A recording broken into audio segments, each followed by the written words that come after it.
function is defined as let f of x to y be an invertible function, then show that f has a unique inverse. And in fact, we can remember this one as the property also.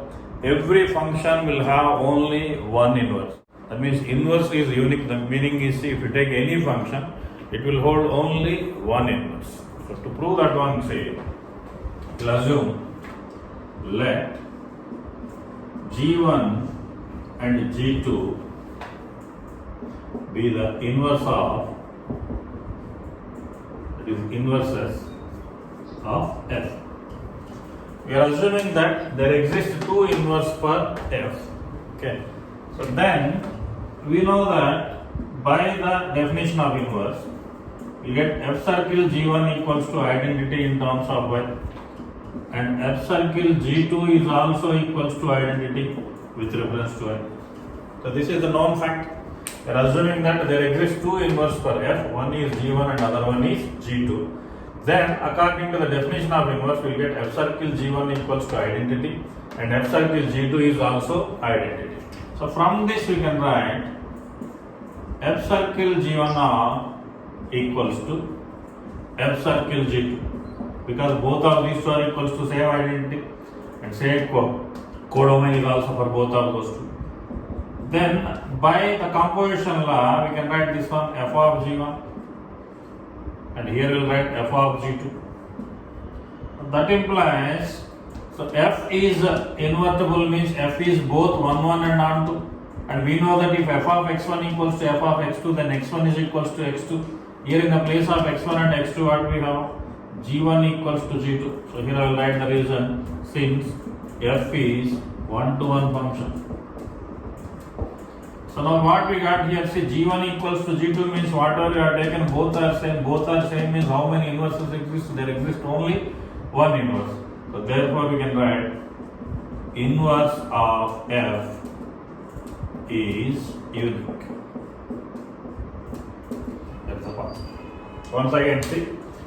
So we need to prove that there exists only one inverse for every function. For that, what we are assuming that? We are assuming that there exist two inverse for f, they are g1 and g2. If g1 and g2 are the inverse of f, then we know that f circle g1 equals to identity and f circle g2 is also equals to identity. Both of these two are equals to identity, that's why we are equating both of these two. F circle g1 equals to f circle g2. By composition property, f circle g1 can be written as f of g1, f circle g2 can be written as f of g2. Since f is invertible, that implies it is 1, 1 function, then we know that if f is 1, 1 function, f of x1 equals to f of x2 implies always x1 equals to x2. Here in the place of x1 and x2 we have g1 and g2, that implies g1 equals to g2. Therefore inverse of a function is unique. Consider f is defined from 1, 2, 3 to a, b, c, given by f of 1 equals to a, f of 2 equals to b, f of 3 equals to c. Then find f inverse and show that f inverse whole inverse equals to f. The first aim is finding the inverse of this function. To find the inverse of the function,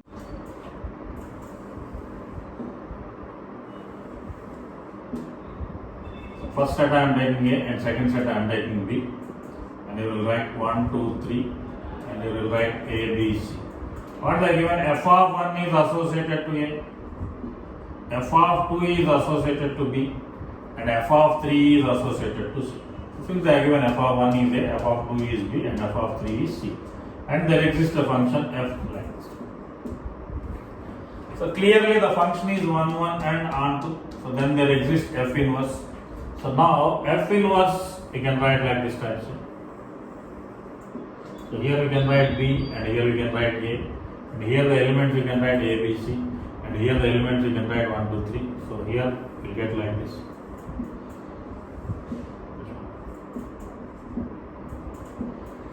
So here the relation is f inverse.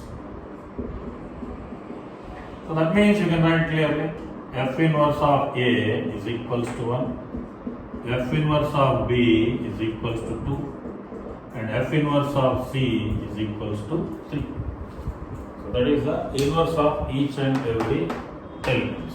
And if you want to write as a function format means, we can write it as f inverse whose input is a comma b comma c and output is 1 comma 2 comma 3. So you can define f inverse.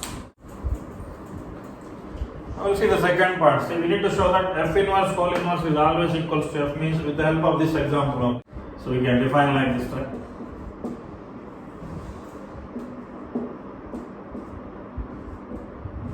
Its inverse I am taking.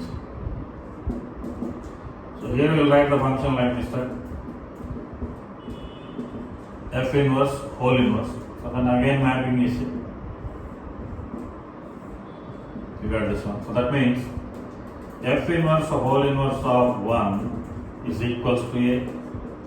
F inverse whole inverse of 2 is equals to b. F inverse whole inverse of 3 is equals to c. So more clear. So now here f inverse of whole inverse of 1 means output what we are getting a. F inverse of whole inverse of 2 is what? B. F inverse of whole inverse of 3 is what? C. And we know that from the question a is what they are given? F of 1. So that means we can write here this is equals to f of 1 and this is equals to f of 2 and this is equals to f of 3.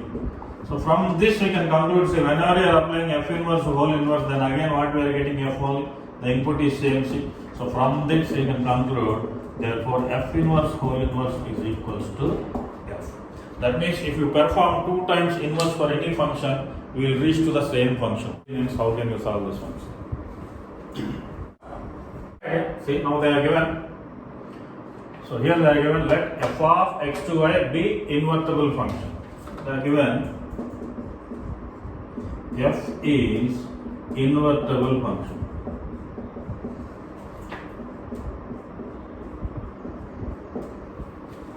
Let inverse of f is, we'll write like this, f inverse. So f is a function, then its inverse I am writing f inverse. Therefore, f circle f inverse equals to identity and f inverse circle f is also equals to identity. So here we will get identity with reference to y and here we will get identity with reference to x. So this is compulsory property. If any function is invertible and if inverse of function is, if you assume like this, that is the definition. See, if f of a to b is a function, then there exists a function g of b to a such that g circle f equals to I and f circle g equals to I. If this is there, then we will say that both of these two are inverse to each other. The same property we are writing over here. See. Here we are assuming that inverse of f. Why we are assuming? In the question they are already given that f is an invertible function. If f is an invertible function, we are assuming inverse of f is f inverse. Then we will get f circle f inverse equals to identity and f inverse circle f is also equals to identity. Now the aim is we need to show this one. For f inverse whole inverse is equals to f. From this, can anyone think? By using this, how can you get that result?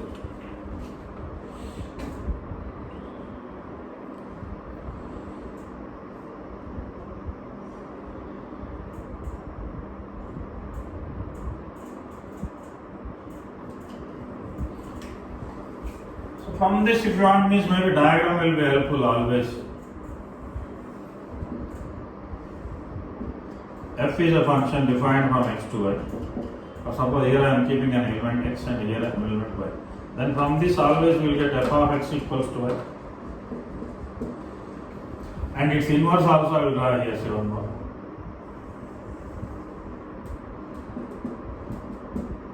Here we are defining f inverse. And of course here the element will get y and x and these two will be associated. Here these two will be associated. And from this you can write f inverse of y is equals to x. Okay. Now,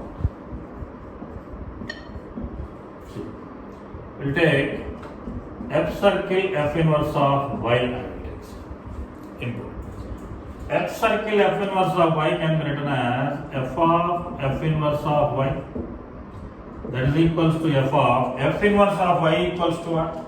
X. We got f of x. and f of x equals to what? Y. Now see, whatever you have written, that is coming. F circle f inverse of y equals to what we are getting? Y. So that means f circle f inverse of y is identity function. Next we will take like this time. F inverse circle f of x. So this we can write like this. F inverse of f of x. That is equals to f inverse of f of x. F of x is what from here? Y. And we got f inverse of y. F inverse of y is what? X. Now here for this composition we are giving input x and output is also x, and it is identity in terms of x. Now see, f and f inverse we got identity, and f inverse f also we got identity. That indicates that both of these two are inverse to each other. So now from this we can write straight away f inverse whole inverse equals to f. The point is very simple. It may appear like confusion. Observe carefully. Here what we are doing is, for time being, assume this f inverse as g. Then we got a structure like this. F circle g equals to I. And next here what we are writing, f inverse is g, means what we are getting, g circle f equals to I. F circle g is I and g circle f equals to I. Then one is the inverse of the other or not. So from this we can write a conclusion like this: G inverse is equals to F. All of you got this point? When F circle G is I and G circle F is I, then we can write G inverse is equals to F. In this example what I explained, G means what? F inverse. Now in the place of G, if I replace F inverse whole inverse equals to what we will get? F whole. The same thing I am writing. Instead of taking G, I am using F inverse here. So we got F circle F inverse is identity. F inverse circle F is identity, means it indicates that F and F inverse are inverse to each other. Like this example. When we got F circle G is I and G circle F is I, which indicates that both of these two are inverse to each other. From this we can write a point, G inverse is equals to 5. Whereas G means what? F inverse. That's why we get a structure F inverse whole inverse is equals to F. Any doubts in simplification, please? So this property also will check. See, so G circle F whole inverse equals to, they are giving F inverse circle G inverse, means we will assume two functions. Let f of a to b and g of b to c are invertible functions.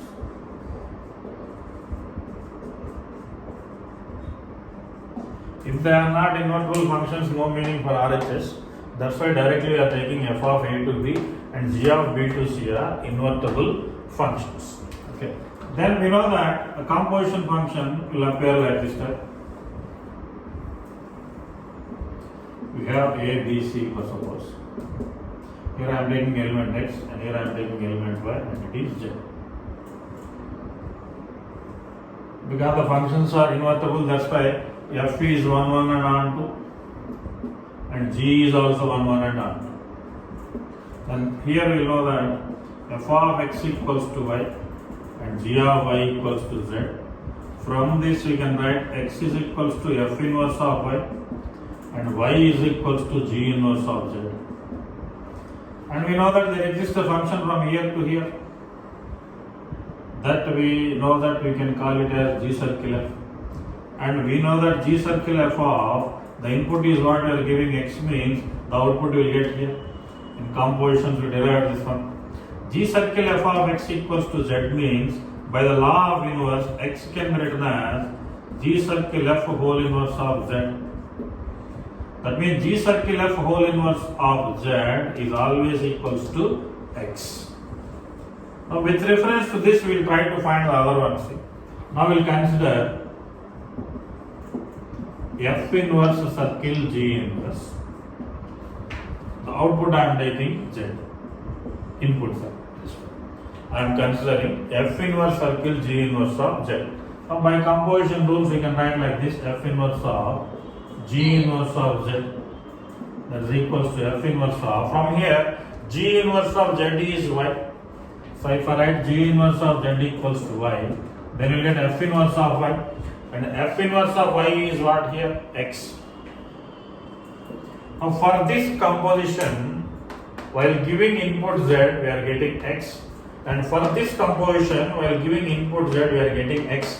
When outputs are same with reference to same input means, therefore, we can conclude that G circle F whole inverse equals to F inverse circle G inverse. So once again, see, then here we need to check this property. So according to the property, this property actually exists only if F and G both are invertible functions. So F of, that's why I am taking that F of A to B and G of B to C are invertible functions. When they are invertible functions means both of these two are 1, 1 and on. I am defining three sets like this type: A, B, C. A to B, a function F, B to C, function G. On one element I am taking here, X belongs to A, Y belongs to B, and Z belongs to C. If there is a function from A to B and which is 1, 1 and on 2 means we know that F of X equals to Y. By the law of inverse, if F of X equals to Y, X is equals to F inverse of Y. And here G is also 1, 1 and on 2. That's why G of Y equals to Z. If G of Y equals to Z, then Y equals to G inverse of Z. Now there exists a composite function from A to C which is known as G circle F of X. And for G circle F of X, we will get input always from set A. Now G circle F of X equals to, we get the output is what here? Z. So G circle F of X is Z means, again by the law of inverse, X is equals to G circle F whole inverse of Z. Now we are coming to the other part. We are considering F inverse circle G inverse whose input is Z. Now by the composition we can write this one, F inverse of G inverse of Z. Now G inverse of Z equals to Y, that we replace here. Then we are getting F inverse of Y. F inverse of Y is X. Then we got X here. So here for this composition F inverse circle G inverse, while giving input Z, we are getting output X. Whereas in this composition G circle F whole inverse, while giving Z, output is X. That's why we can conclude, therefore G circle F inverse is always equals to F inverse circle